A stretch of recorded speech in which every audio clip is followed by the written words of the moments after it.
Ancient civilizations possessed knowledge that has been lost to time. I think that's obvious.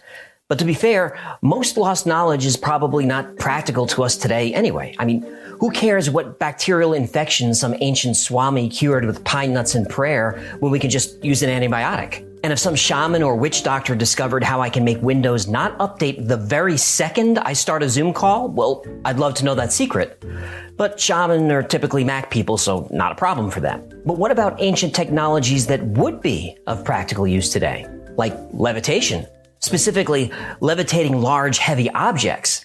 Now that would be useful. Many people believe levitation, specifically sound or acoustic levitation, was how ancient civilizations like the Egyptians built the pyramids. There's actual science that supports this. Let's find out why. The ruins of several ancient civilizations like the pyramids of Giza, Stonehenge in the UK, and many others are monuments constructed of massive stones. And the first question we have to ask is, why? Why use huge, ridiculously heavy pieces of stone when the same structures could have been made with smaller blocks like bricks? Yeah, they were showing off. But we're looking at that question through a modern lens based on the technologies that are available to us today. We do know that sound can levitate objects, and I'll get into how that works a little bit later. But current acoustic levitation technology can only move tiny objects with very little mass. Nobody's building pyramids at MIT. And if you are, awesome. Some researchers think ancient cultures may have mastered levitation through sound, which allowed them to easily manipulate massive objects. Hokey religions and ancient weapons are no match for a good blaster at your side, kid. Yes, the Jedi were an ancient culture, but let's look at cultures in our own galaxy. How the Great Pyramids of Egypt were built has been the subject of debate for a long time. Aliens. The fact is, no one really knows for certain how they were constructed. Oh, the aliens know. The mainstream theory is that it took a workforce of about 5,000 men and 20 years to build the Great Pyramid using ropes, pulleys, ramps, and cranes. And that may very well be the case, though I have my doubts. And if you guys want a whole video on the construction of the pyramids, let me know in the comments. There's a lot to cover about pyramids. For example, they weren't built by slaves. Aliens don't need slaves. Can we cool it with the aliens for just a minute? But let's talk about the 10th century historian Abul Hasan Ali Al-Masudi. He's known as the Herodotus of the Arabs.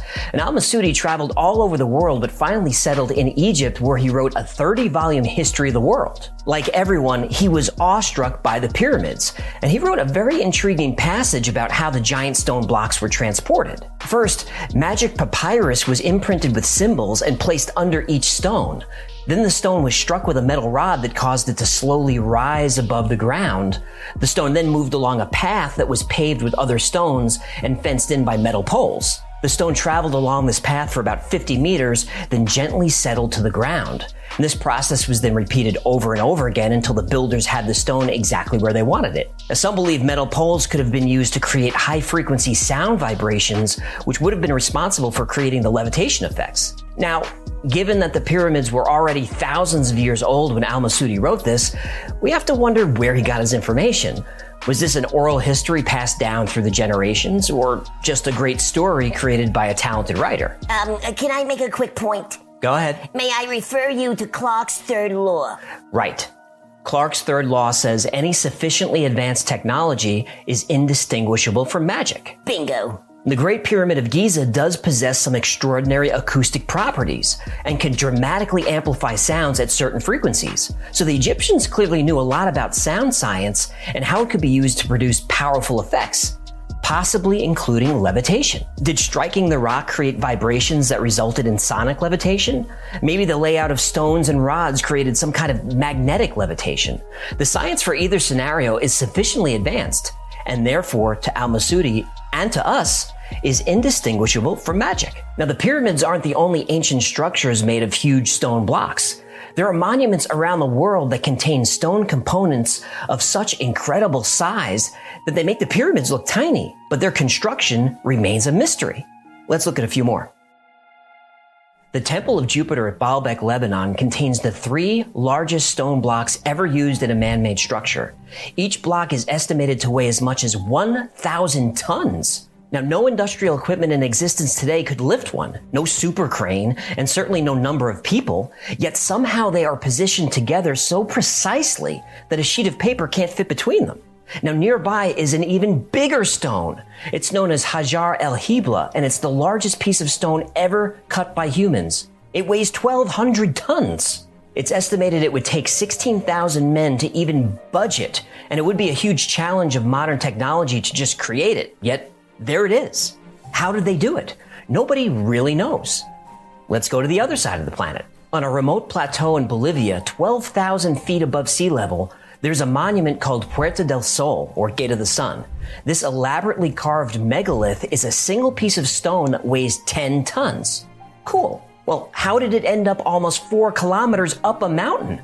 And some scientists think that it may not be in its original location. And if that's so, where did it come from?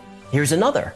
Nam Madal is an archaeological site on the island of Pohnpei in Micronesia, and it's been called the Machu Picchu of the Pacific. It's the only ancient city ever built upon a coral reef, and the engineering of Nam Madal is so complex, nobody can figure out how it was built. The lost city dates back to around 200 BC, and it's made up of hundreds of stacked stone logs, each about 3 meters long and about 1 meter in diameter. The logs, which are stacked kind of like firewood, create walls that are 40 feet high and 18 feet thick. That's taller than a 3-story building, yet each stone log weighs about 2.5 tons. And the logs that make up the high walls, they weigh as much as 50 tons each. How they were moved and lifted into position is absolutely baffling. The locals didn't have pulleys, they didn't have levers, they didn't even have access to metal. This is Stone Age technology, so how did they do it? Well, the locals tell stories about giants who flew great canoes in the sky. Aliens. And those aliens, I mean giants, use some kind of magic to levitate the logs into place. Now, these are structures from very different and diverse cultures from all over the world. What was their secret? Well, these societies are so old that there is no record of how these structures were constructed. But in almost every culture where megaliths exist, a legend also exists that the huge stones were moved by sound, either by striking with a rod to produce acoustic resonance, or by instruments, or by simply chanting stones into position. Let's see how that works. For centuries, travelers from the Far East told tales of acoustic levitation. Some claim to have encountered mystics who possessed the ability to levitate themselves and objects using sound. One famous story comes from a medical doctor named Dr. Yal. He had been brought to a remote area of Tibet in 1939 to treat a Buddhist holy man suffering from an unknown illness. After spending some time with the monks, Dr. Yal eventually gained their confidence, and to show their appreciation, they performed a demonstration of sonic levitation that left the good doctor astounded. They took him to a meadow that was surrounded by high cliffs, and in the middle of the clearing, about 250 meters from a cliff, was a heavy slab of stone. Then the monks arranged 19 musical instruments, 13 drums and 6 trumpets, in a 90-degree arc around the stone and started playing. The other monks began singing and chanting a prayer, slowly increasing the tempo. During the first 4 minutes, nothing happened. Then as the speed of the drumming and the noise increased, the big stone block started to rock and sway and suddenly took off into the air and continued to rise until it landed on a hilltop about 250 meters above the ground. This demonstration was repeated multiple times for Dr. Yal, who actually took film footage of this. What? Where's the film? Oh, that's confiscated and classified. Well, that's a piece of bullshit. I know. I actually found a paper that explains scientifically how this levitation might have actually worked. Link below. And if you're into geometry and geodetics, you're going to love it. Sounds moving. You see what I did there? Another creation credited with acoustic levitation is the Coral Castle located in Florida. The Coral Castle is a sprawling stone compound built by Edward Leedskalnin between the years 1923 and 1951. The complex is constructed of nearly 1,000 tons of rock, which Leedskalnin somehow cut, shaped, lifted, and maneuvered into place, all by himself. Just him. Now, FYI, he was 5 foot tall and weighed 100 pounds. Ant-Man! I ruined the moment, didn't I? Leedskalnin refused to allow visitors or observers on site while he was working, so there are no eyewitness accounts detailing his construction methods. Yet, alone, working mostly at night, he was somehow able to cut and transport 1,000 tons of rock to use for walls and towers. He also built all kinds of buildings and sculptures, all from giant pieces of stone. An obelisk he raised weighs 28 tons, and the largest rock on the property weighs an estimated 35 tons. Now, some of these stones are twice the weight of the largest blocks in the Great Pyramid of Giza. All this he did alone and without heavy machinery. The most amazing thing to me is the stone gate. It weighs 9 tons and has about a 1/4 inch of clearance inside the frame. It's so well balanced that you could push it open with a single finger. This is something that would be challenging for even the most experienced engineering and construction team. Yet somehow Leedskalnin was able to do it alone. Oh, this guy definitely wasn't union. Nope. Leedskalnin never specifically identified sound as a key factor in his work, but he had an interest in radio and owned all kinds of sound equipment which he used for unknown purposes. Now, no one ever saw him lift enormous objects, though the story goes that spying teenagers saw him float coral blocks through the air like hydrogen balloons. I love this guy. I do too. I have discovered the secrets of the pyramids and have found out how the Egyptians and the ancient builders in Peru, Yucatan, and Asia, with only primitive tools, raised and set in place blocks of stone weighing many tons. He told friends ancient masters had developed a method for overcoming the force of gravity, and that as a practicing Freemason, he was exposed to this knowledge through his contacts in that secret organization. This guy built an Illuminati sandcastle with magnets? He might have. With magnets or sound or both. I mean, there's actual science behind some of this.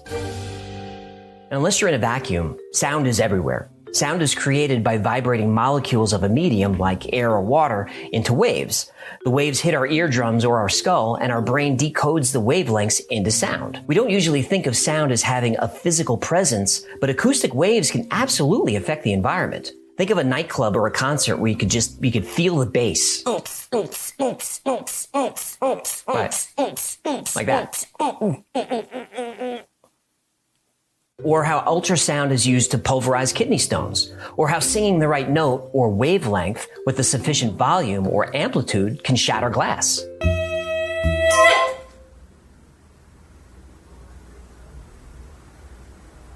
There are even sound waves that can make people sick.